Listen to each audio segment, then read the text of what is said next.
Hollywood directors chose this location when they filmed Stephen King's vampire tale, Salem's Lot. While the North Coast may not have vampires, there are some who say it has plenty of ghosts, mostly in the Victorian homes. The older the house, the more history behind it, the greater the chance for a spirit. One theory behind haunting is that the ghost had unfinished business in its life on Earth. The other theory is though their body may be in a cemetery, their spirit still haunts their home. One restless soul is Georgina, the ghost of room 19 in Eureka's Eagle House. According to legend, Georgina was a young prostitute found dead in bed over 100 years ago at the time when the Eagle House was a brothel. Some say she died of natural causes. Others say she was murdered on the second-floor balcony. Story I heard, there was a woman come into my shop that said she had dreamt about this place. And she ran the whole story through to where it was like the ghost telling her side of the story through another person. Because she pointed to the second balcony. I'd asked her if she'd been in the building. She'd never been in the building. She pointed to the second balcony and said, "That's where the man had me cornered." And I go, "Well, did he say anything?" And she goes, "Yes. It was a house of real repute, and that's why she was there." Guests of the Bed and Breakfast Inn have reported things disappearing and reappearing mysteriously, alarm clocks going off at all hours of the night, and the unexplained scent of lilac in the hallways at times. And the employees say they occasionally hear unexplainable footsteps. It can be really eerie. You come up here like 6:30 in the morning, it's nice and quiet. You come up to the 4th floor, the elevator opens up, you swear somebody has run around the corner from, hearing you coming, they've run around the corner down the hallway. But you get there and there's nobody there. You don't hear doors shut. You can just hear people. For the most part, Georgina seems to be a friendly ghost, although at least one guest has upset her. There was a band playing here, and one of the band members, while he was on stage, went back to his room and found it completely disoriented. The pictures were in the bed. There was writing on the bathroom mirror that says, "If you keep up the noise, I will return, Georgina." I mean, pictures were hanging upside down on the walls. The lamps were on the floors. I mean, the place was totaled. But we kind of think it might have been a prank inside the band group. Meg Godlewski, Eyewitness News. And tomorrow night, Meg concludes the series on haunted houses with a trip to the Scotia Inn, where 2 ghosts, an old man and a young child, are year-round guests.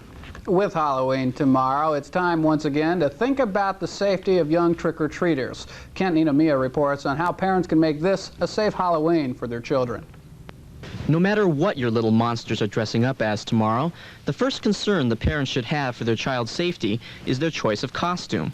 Make sure that their face isn't obscured where they can see, and that it isn't too long. If they get their costumes too long, they're going to trip while they're running and playing, trick-or-treating. And I know it's cute to have some of the accessories that they carry, but they can have accidents with them. There are some of the swords and stuff, if they can attach them to the child rather than have them carrying them and waving them with all the children out together.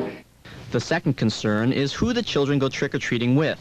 The Eureka Police Department encourages groups of friends and says an adult should always go with them. It's important that people be cautious during this time of the year. There are always those that are about that'll take kids' candy. We've had a couple instances over the last couple of years where kids have actually been robbed of their candy, knocked down, and so it's just important. Parents, be careful. Another consideration is the importance of being seen. We would like the children to wear brightly colored costumes and carry flashlights so they're very visible at night. We would like them to be accompanied by a parent.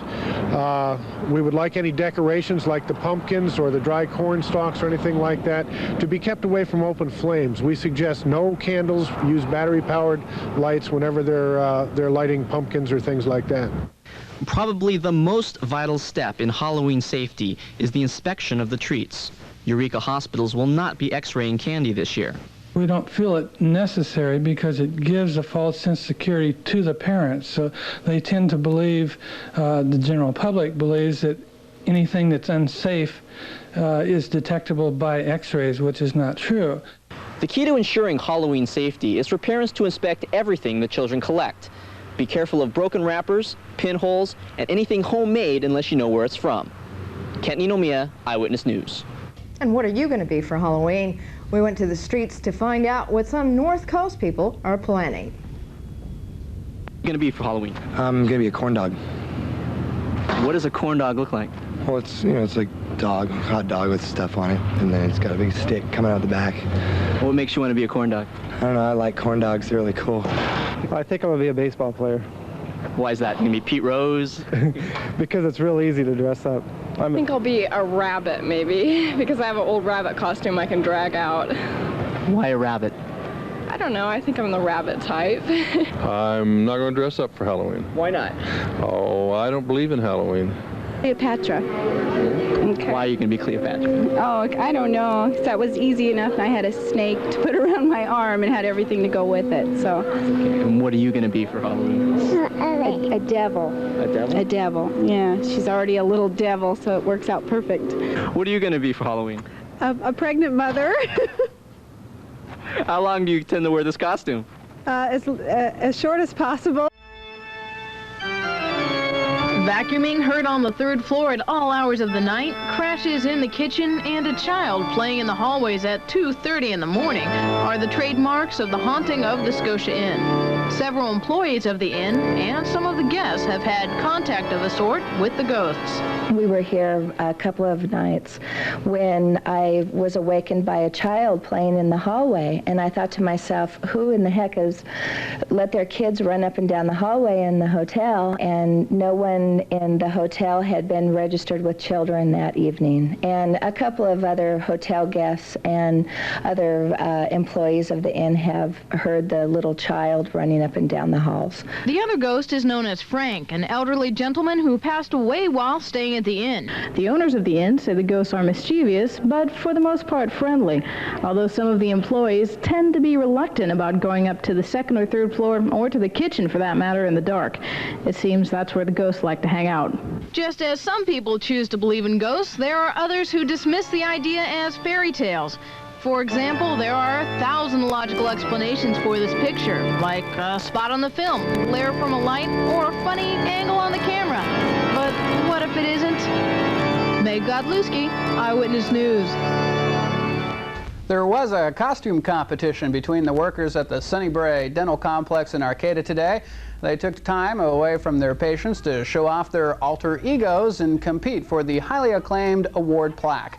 The winners are a trio from Dr. Epperson's office. We feel Marv. It's the first thing we've ever won, you know. It's pretty special, ain't it? Dr. Epperson's specialty, by the way, is cosmetic dentistry. The award plaque will now grace the walls of the winner's office. Well, except for the smoke in the Eel River Valley area today, sunny and clear weather prevailed on this Halloween day.